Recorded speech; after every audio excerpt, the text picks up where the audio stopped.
मेरे घर आंगन में देखो खुशियों की घड़ियां आई।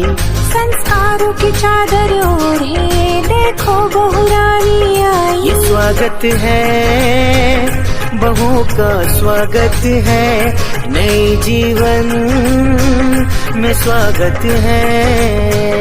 वो लक्ष्मी का रूप बन आई है कि इस घर में स्वागत है। शहनाई गूंजे आंगन में, फूलों से धरती सजी है।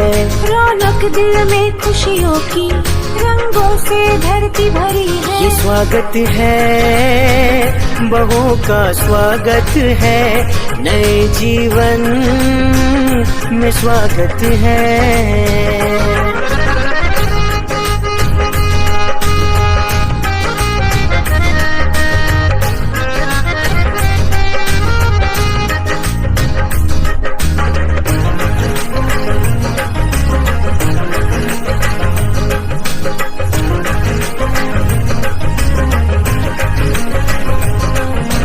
माता पिता बन सास ससुर जी घर की डोर है सौंपे। हो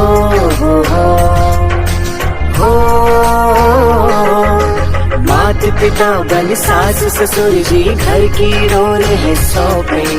ताऊ ताई तुमको अपना शुभ आशीष है देते। रीति रिवाजों की माला को सजाएंगे।